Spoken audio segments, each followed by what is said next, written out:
Welcome back to the Dershow. Kanye West. Is Kanye West an anti-Semite who should be canceled, or is he a mentally ill person who should be helped, or is he both? The one thing that's clear is that he has influence, and his anti-Semitic outbursts are getting some followers. I mean, here's a photograph of people giving a Nazi salute and putting up signs on freeways. Kanye is right about the Jews, et cetera, et cetera. There have been other tweets and other things in which people support Kanye West. Well, let's first think about what Kanye West has said before we get into whether he is deserving of condemnation. He's just been canceled by the sneakers that he endorsed, and I'm sure he'll be canceled by many others. But is this just a way of legitimating cancel culture? Where should somebody like me and probably many of you stand? I'm against cancel culture, and I'm against Kanye West saying what he said. I mean, he talked about he was going to go DEFCON 3 on Jewish people. He didn't say on some Jewish people, uh, on Jewish people. And then, he went further, and he talked about how Jewish people are owning the black voice. Black people wearing a Ralph Lauren shirt. How many people know that Ralph Lauren is Jewish? I do because I played basketball against him when his name was Ralphie Lipschitz, and he played for Manhattan Musical Academy, and I played for Brooklyn Musical Academy in Madison Square Garden. Neither of us were star players, but he dressed a heck of a lot better than I did. But the idea of focusing on Ralph Lauren as proof that Jews dominate blacks, it's going a little bit too far. Or being having a Jewish manager, or being signed to a Jewish basketball team. The last time there was a Jewish basketball team was the Philadelphia Spas in about 1947 or 48. Gottlieb, who was the original owner, I think, of the 76ers, started a basketball team in Philadelphia called the Spas, South Philadelphia Hebrew Association or something. And a lot of the ball players when I was growing up were basketball players were Jewish. One of the great basketball players in my neighborhood lived down the block from me. Was a kid named Sanford Koufax. You know him as Sandy Koufax, great left-handed pitcher, but he was a great basketball player in my day. And early on, even in the NBA, a couple of short guards who were Jewish. Today, basketball is not a Jewish sport, and there are some teams in all sports that are owned by Jews. For many years, Jews could not own, for example, a baseball team. Major League Baseball had a history of bias, not only against African Americans, which we know about, of course, but against Jews as well, Jewish owners as well. So the idea that there are Jewish basketball teams is a little bit of a stretch. Or doing a movie on a Jewish platform like Disney, he says. Walt Disney was himself an anti-Semite.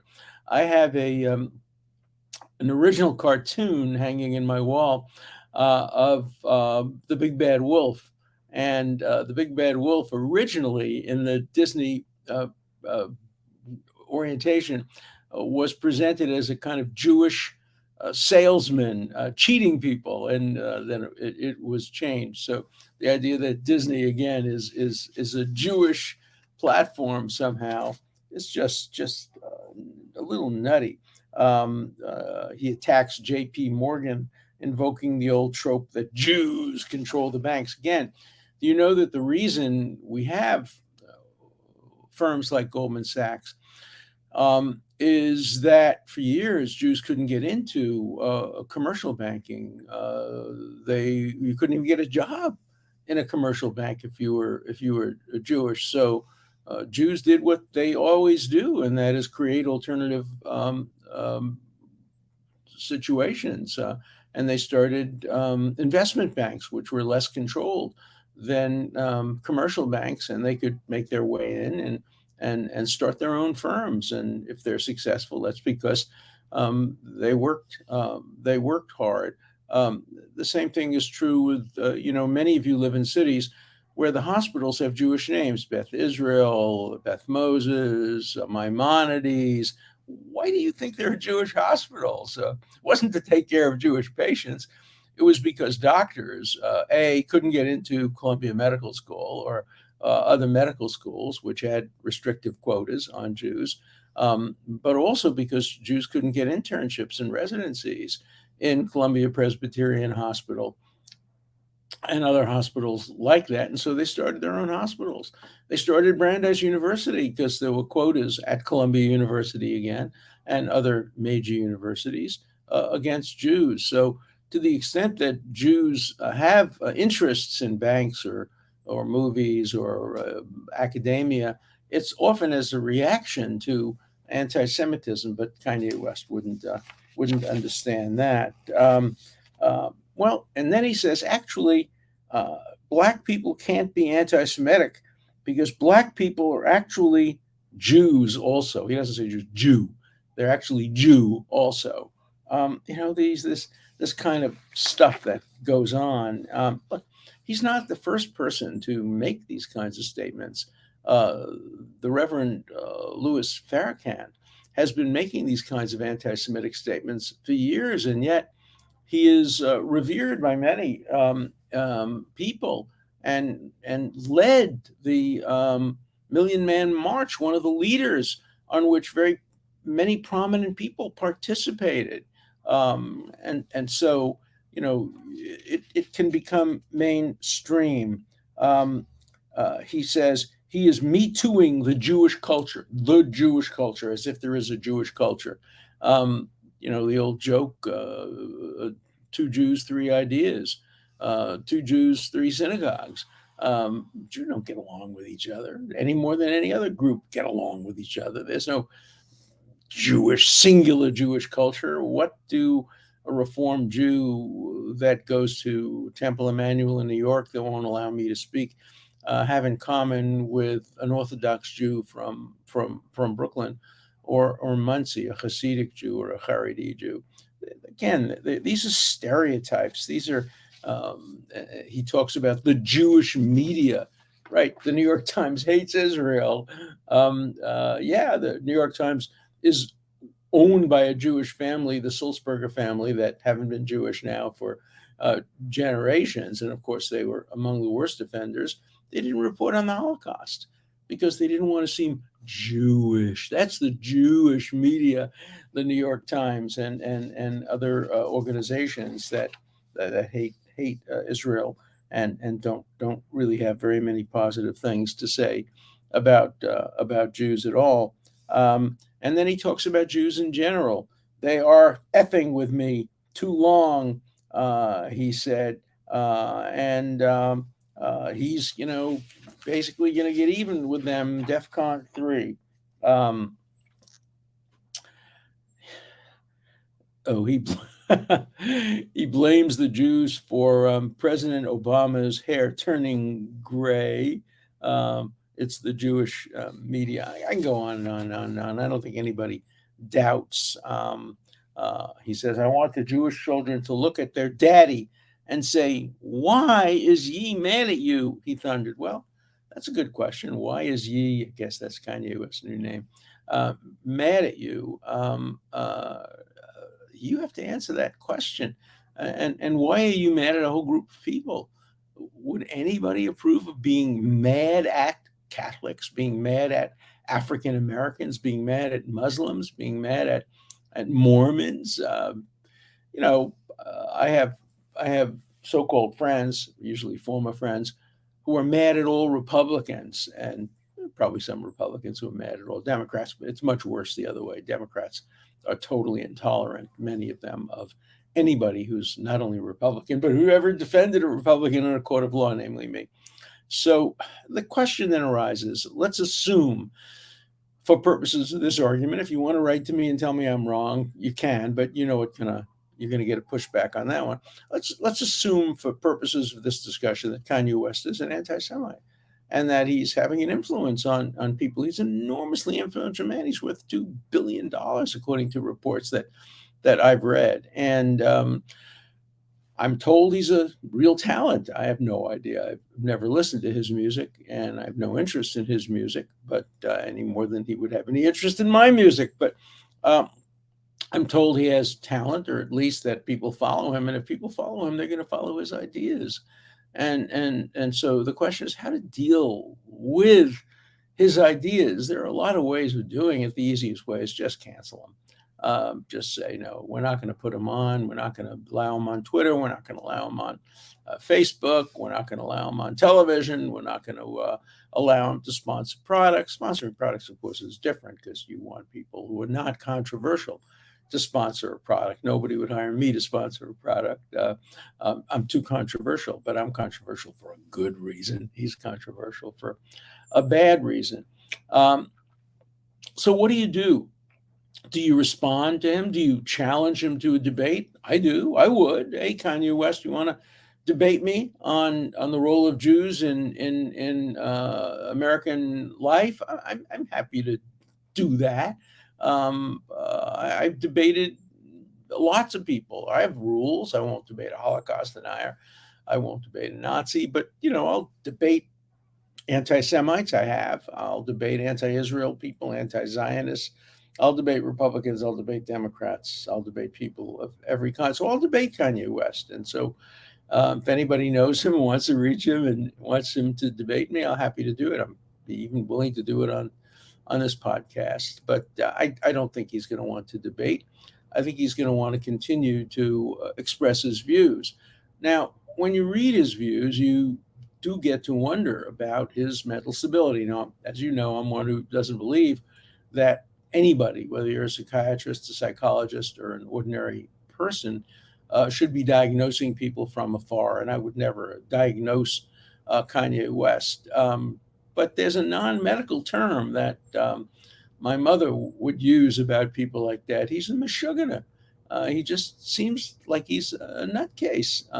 Some of the things he says, but a lot of people love him and a lot of people admire him. So I'm prepared to listen to a defense, and I'm prepared to listen to arguments on both sides or on all sides of the issue of whether he should be canceled, whether cancel culture can be selectively applied. As you know, I'm a strong opponent of BDS, boycott, sanction, and divest from Israel. So if I'm against BDS against Israel, how can I be in favor of canceling Kanye West? Well, I could be. BDS against Israel is anti-Semitic because only Israel is a country that's condemned. The people on campus who favor BDS, they don't condemn Russia for having invaded Ukraine or for keeping a great American basketball player as a hostage. They don't condemn. You can't get a demonstration today against Russia. You can't get a demonstration today against China for putting a Muslim minority in concentration camps. You can't get a demonstration against other countries that massively violate human rights. You can't get a demonstration against Iran, which executes gays, but you can only get demonstrations and BDS against Israel. That's anti-Semitic. When you single out only the nation state of the Jewish people, a country which has the best record in the world of human rights faced with comparable threats. Again, I challenge anybody to challenge this statement. There is no country in the modern history of the world faced with threats comparable to those faced by Israel from terrorism internally, from Iran externally, from Hamas, from Hezbollah. No country in history faced with comparable threats has ever had a better record of human rights, a higher record of compliance with the rule of law, and a better record of trying to save the lives of enemy civilians. Is their record perfect? No, it's a B minus. But it's a B minus in a world where a C plus is a great grade. Nobody has a great record on human rights. The Canadians invoked the War Measures Act and locked up people. When there was one attack, the Americans put 110,000 Japanese Americans in detention centers. The British used detention centers. The Americans use extreme methods of coercion. Some call it torture. Other countries as well. Some countries use it to elicit confessions just to get people convicted. Others use it to try to prevent real time terrorist attacks. These are complicated issues, but to single out only one country, the nation state of the Jewish people, for condemnation is pure anti Semitism. Whereas to single out Kanye West for cancellation is rational, perfectly rational. Don't know whether I support it or don't support it. I'd rather have dialogue with him. I don't blame the sneaker company for saying a lot of people won't buy a sneaker with his name on it, and we're a commercial company, so we're entitled to make that judgment. I wouldn't ban him from speaking. I would allow him to speak at the 92nd Street Y, where I am banned, or at Temple Emmanuel, where I am banned. People are entitled to listen and make up their own mind, and they're entitled to boo. The rules on booing are not completely clear. I was recently at my Yale Law School reunion where the former dean made an interesting talk about what's going on at Yale Law School, including people trying to shut down speakers who are conservative and who are anti-gay and expressing other views that I might very well disagree with, but I wouldn't shut them down. And he made the point, of course, that university rules allow you to shout and boo at speakers. They don't allow you to shut them down, but they allow you to be pretty loud and protest. I helped write those rules for Harvard University back in the day when there were Vietnam uh, war protests. So these are complicated issues, and I'm really interested in your views on Kanye West and how we should deal with him, because how we deal with him tells us how to deal with many other people as well. He's not the only person out there who's using hate speech. There are people in politics who are employing hate speech who have been banned from Twitter and Facebook. I don't agree with that. Um, Facebook and Twitter are private companies. They're entitled to make their own judgments, and I'm entitled to criticize them for the judgments they make. Again, a great constitutional question for the 21st century is going to be what the role of the First Amendment is when it comes to social media companies that are giants. Are there any constraints on their ability to censor? What if you did get the largest social media company in the world owned by some right wing, very extreme conservative who says nobody but right wingers are going to be allowed on my platform? And I'm going to buy up all the other platforms. Of course, that would raise antitrust problems, but the antitrust laws today are mostly toothless. And so there are great questions. The framers of the Constitution would be rolling over in their graves if they knew how much censorship is being applied today, not by government organizations, but by private companies, sometimes at the behest of governments. Governments have said to social media companies, we want you to ban this, we want you to ban that. Does that cross the line and make it state action, make it a First Amendment issue? These are great questions. These are the kinds of questions I dealt with for years in teaching students at Harvard Law School. And they're interesting. But today in law schools around the country, you can't talk about issues like that. Because if you say that hate speech should be protected by the First Amendment, students are going to protest your class. Of course, many students define hate speech only as speech they hate, not speech that others hate. For example, at Berkeley, where 9 clubs have banned all Zionist speakers on the grounds that Palestinian students are, quote, unsafe if there are Zionists on the campus. This is total nonsense. No Zionist has ever attacked a Palestinian student on a college campus, but there have been anti Semitic students who have attacked Zionists and attacked Jewish students. So, you have to have one rule that applies to everybody: Republican, Democrat, Zionist, anti Zionist, Kanye West, and everybody else. And these are hard questions, and we shouldn't be simplifying them. And resorting to cancellation is the easy way. Using it as an educational moment, as a way of trying to teach that these things that Kanye West has said about Jews are just wrong, and that you want to be on the wrong side of history. You want to be saying the kinds of things that led to terrible, terrible consequences for Jewish communities over the last 2,000 years. If you want to be guilty of that kind of bigotry, well, maybe under the First Amendment you have a right to do that, but I have a right to condemn you and call you out. Which raises again the question that a number of you have written to me about, and I'm still struggling with it, whether or not I should or others should expose the names of members of the clubs at Berkeley that voted to ban all Zionist speakers. I'm of two minds on that issue, and I haven't yet resolved it. I have resolved the issue of any law firms that support these clubs. Law firms are large institutions. They make billions of dollars, and there's no reason why they're the names of organizations they support. They're not clients. They're organizations they voluntarily support. And if these organizations ban all Zionist speakers, if they banned all black speakers or all gay speakers, the public has the right to know that. I wouldn't go to a law firm that paid for an organization that banned all Zionist speakers or all black speakers or all gay speakers. So let's have your letters on these subjects. So let's turn now to the letters that I have gotten. I had eye drops put in my eye today for my eye exam, so I'm having a little trouble reading. I hope I won't have any trouble reading these letters.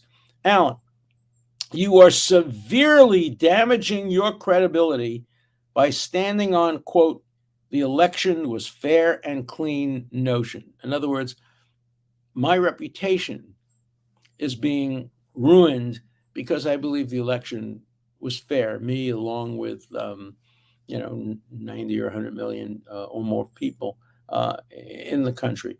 Way too much evidence out there that contradicts that position. I'm surprised you don't even investigate more of the claims that are out there and are completely credible. You can't be taken seriously if you continue to hold to your positions on that. I do continue to hold to my positions on that, and I've investigated it very thoroughly. I'm involved in a number of lawsuits challenging machine voting, challenging uncontrolled absentee voting. I'm critical. I don't believe that any computer should be able to be the final word on votes. It's just too easy to hack computers. Every single computer vote should be backed up by a paper ballot. So I'm not somebody who just assumes everything was hunky-dory in the last election. I think there were problems in the last election. Pennsylvania acted unconstitutionally. We now know that, but there weren't enough problems to change the outcome of the vote. The American people wanted to see Joe Biden president. They wanted to see Donald Trump defeated as president. That's why Biden won overwhelmingly in the popular vote and pretty overwhelmingly in the electoral vote. Yes, the election was fair.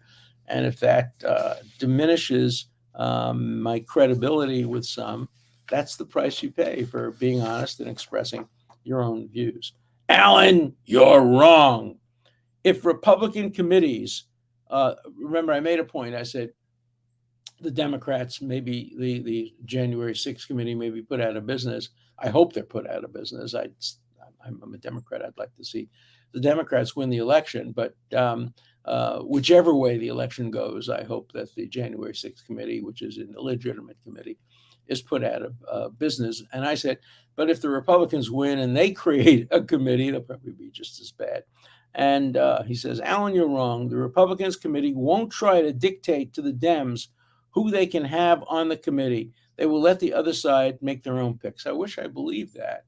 The Republicans have no track record of decency, honesty, or lack of hypocrisy on this issue. Just look at Merrick Garland. Merrick Garland was legitimately nominated by Barack Obama months and months and months before the 2016 election. And the Republicans wouldn't give him a hearing. They had a majority, and they just wouldn't give him a hearing. Why? What was their reason? Because we can. It was just a show of strength. And then months later, on the eve of the election, what happens? The president nominates, President Trump nominates Justice Barrett to the Supreme Court. And the Democrats scream and yell, you didn't give our guy a hearing. Why are you giving them a hearing? Because we can. Because we can. I think both parties act because we can. And neither of them elevates principle over partisanship. It's my book, The Price of Principle, and how the consequences can be very great if you support principle. I'm hated by extremists both on the Democrat side and on the Republican side because I refuse to hew to a particular party line. My party line is the Constitution, nothing else. Okay, let's see. In October 1947, a group of Hollywood producers refused to answer questions from the House Un-American Activities Committee. I remember that. I don't remember 1947, but I remember when that happened in the early 1950s when I was 13, 14, 15 years old. They produced a documentary on their opposition and became known as the Hollywood 10. Professor, if there were a modern Hollywood 10, I think your name would be at the head of the list. Change only occurs when a few brave people begin to speak out regardless of the consequences to themselves. Well, I would be proud to be. I wouldn't refuse to answer questions. And I certainly was not a communist. I'm very anti-communist, but and very anti-Russia today. By the way, today, some people who the newspapers called liberals, radicals, people like Jamie Raskin and Ilana Meir and Oasis, basically said we should have better relations with Russia and not support the Ukraine so much and all of that. No, I don't agree with that. This is a black and white issue. The Russians are wrong. The Ukrainians have been heroic in fighting back, and we ought to be on the side of Ukraine without provoking Russia unnecessarily. But I don't agree with those radicals. I never agree with those radicals.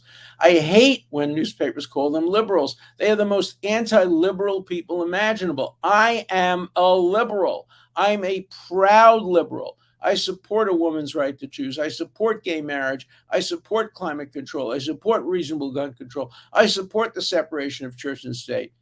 And I support Ukraine. And I support a strong America. And I support supporting our police forces. Every time I go on the street and I see a police person, every time I stop and I say, thank you for protecting us. I'm on your side. I say the same thing to members of the military. So I'm a liberal, but I'm an anti-radical Democrat.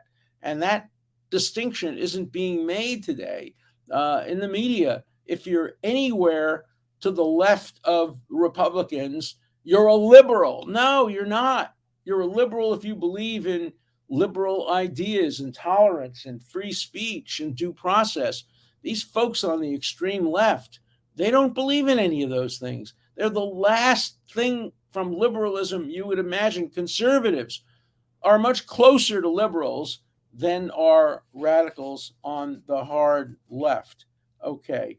I always love these letters. I enjoy the photos and art hanging on the wall and would like to hear the story behind some of them on occasion.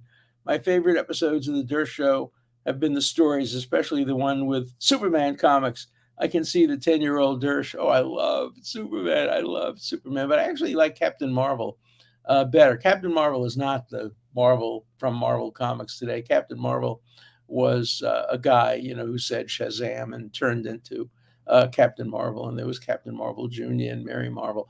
I was a comic book addict, and I used to hide comic books behind my books in school and read the comic books instead of paying attention to what the teacher was saying.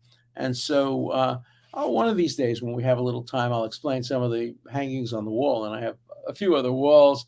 I have this great letter from George Washington written in the hand of Alexander Hamilton about smallpox and vaccinations. I have a great letter from John Adams wondering how Alexander Hamilton could be so stupid as to have an affair with a woman who was then going to essentially, through her husband, extort him. Great letters, great letters. One day we'll do that. In the meantime, we've run out of time for tonight. So keep writing letters and please help me with some of the conundrums that I've been suggesting, what to do about the Berkeley clubs, what to do about Kanye West. This is an interactive show, and I really thrive on the letters that I get from you, mostly intelligent, some really, really dumb.